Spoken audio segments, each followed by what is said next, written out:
அகிலம் டிவி நேயர்களுக்கு வணக்கம். இன்றைய நாளுக்கான பிரதான செய்திகள். விரிவான செய்திகளுக்குள் செல்லும் முன்னதாக முதலில் இன்றைய தலைப்புச் செய்திகள். உத்தரவை மீறி சென்ற கார் மீது போலீசார் சரமாரியாக துப்பாக்கிச் சூடு.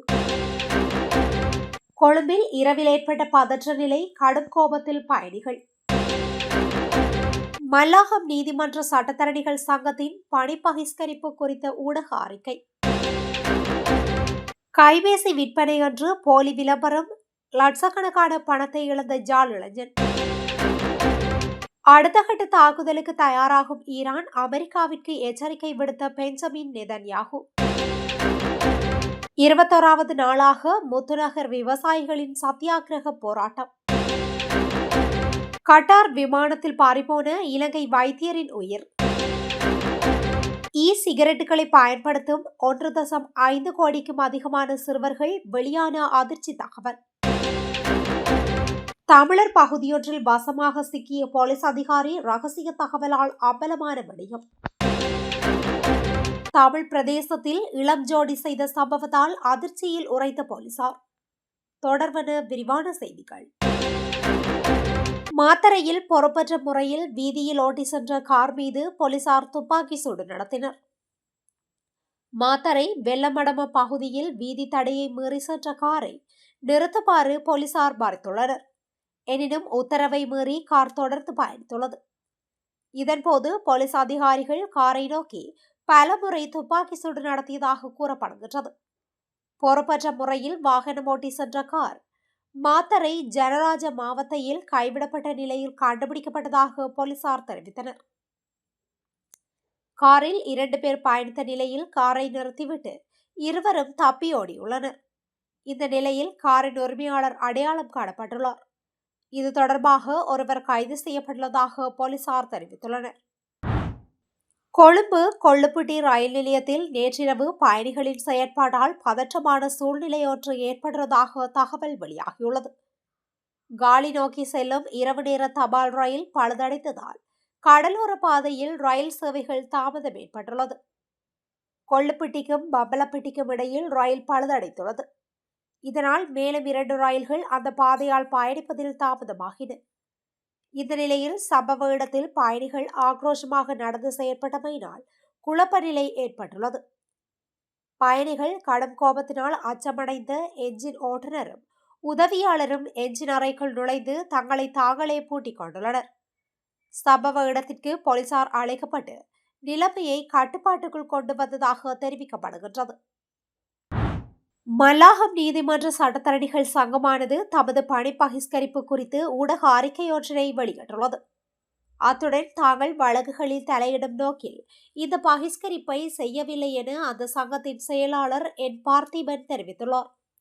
சங்கத்தின் அறிக்கையில் மேலும் குறிப்பிடப்பட்டுள்ளதாவது: கடந்த 5/10/2025 அன்று மல்லாகம் சட்டத்தரணிகள் சங்கத்தின் உறுப்பினர் ஒருவரின் இல்லத்திற்கு சென்றிருந்த யாழ்ப்பாண விசேட குற்ற விசாரணை பிரிவினர் குறித்த சட்டத்தரணியின் இல்லத்தில் தேடுதல் நடவடிக்கைகளில் ஈடுபட்டிருந்தனர். அச்சந்தர்ப்பத்தில் தனிப்பட்ட காரணங்களுக்காக குறித்த சட்டத்தரணி வெளிமாவட்டம் ஒன்றிற்கு சென்றிருந்ததாக குறித்த சட்டத்தரணியின் குடும்ப அங்கத்தவர்களால் தெரிவிக்கப்பட்டிருந்த போதிலும் பிடியாணையோ அல்லது தேடுதல் ஆணையோ சமர்ப்பிக்காத போலீசார் குறித்த சட்டத்தரணியின் இல்லத்திற்குள் சட்ட விதிமுறைகளை மீறி உள்நுழைத்து தேடுதல் நடவடிக்கைகளில் ஈடுபட்டிருந்தனர். இவ்விடயம் தொடர்பாக நேற்று முன்தினம் இரவு கூடிய மல்லாகம் சட்டத்தரணிகள் சங்கம் போலீசாரின் சட்ட விதிமுறைகளை மீறிய செயல்பாட்டினை கண்டித்தும் எதிர்காலத்தில் போலீசார் இவ்வாறான நடவடிக்கைகளில் ஈடுபடக்கூடாது என்பதை வலியுறுத்தியும் இன்றைய நீதிமன்ற நடவடிக்கைகளில் இருந்து மாத்திரம் விலகி பணிப்புறக்கணிப்பு நடவடிக்கையில் ஈடுபட தீர்மானித்துள்ளது. விலை உயர்ந்த கைபேசி விசேட விலைக்கழிவில் விற்பனை என்ற போலியான விளம்பரத்தை பார்த்து பலர் பல லட்சம் ரூபாய் பணத்தினை இழந்துள்ளனர். இந்த விடயம் குறித்து மேலும் தெரிய வருகையில் நபர் ஒருவர் விலை உயர்ந்த கைபேசிகள் இருப்பிருப்பதாகவும் விசேட விலைக்கழிவில் 3,34,000 ரூபாவுக்கு அதனை வழங்குவதாகவும் கூறி சமூக வலைதளங்களில் விளம்பரம் செய்துள்ளார்.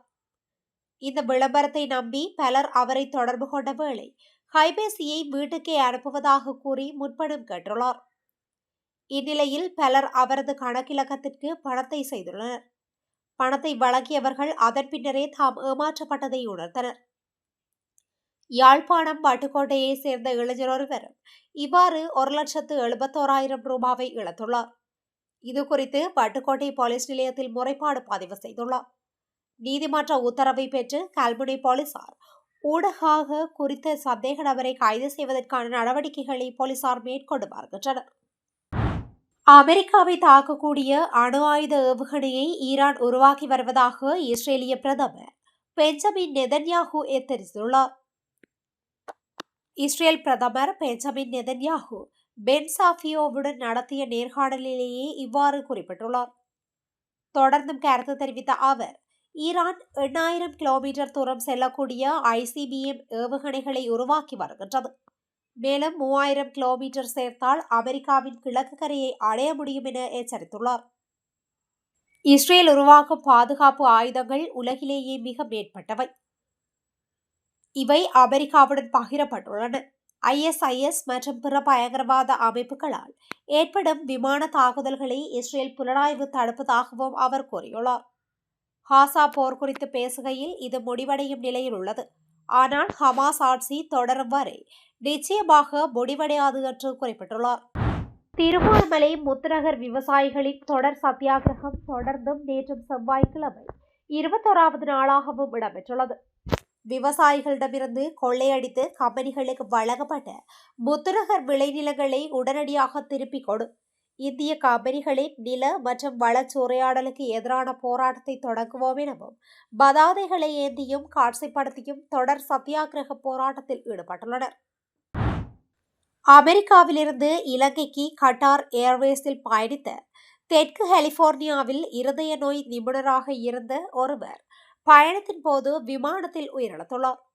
குறித்த வைத்தியர் பயணத்தின் போது விமானத்தில் சைவ உணவு கோரியுள்ள நிலையில் அது மறுக்கப்பட்டுள்ளது.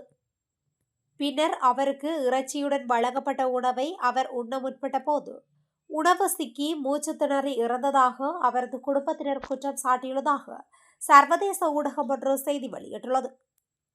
85 வயதான அசோகா ஜெயவீர என்ற மருத்துவரே அமெரிக்காவிலிருந்து இலங்கைக்கு கட்டார் ஏர்வேஸில் பயணித்த நிலையில் இவ்வாறு உயிரிழந்ததாக தெரிவிக்கப்படுகின்றது. இந்நிலையில் விமானம் ஆர்டிக் பெருங்கடலுக்கு மேலே பயணித்ததால் அந்த நேரத்தில் அவசர சிகிச்சைக்காக விமானத்தை தரையிறக்க முடியவில்லை என அதன் விமானி குறிப்பிட்டுள்ளார்.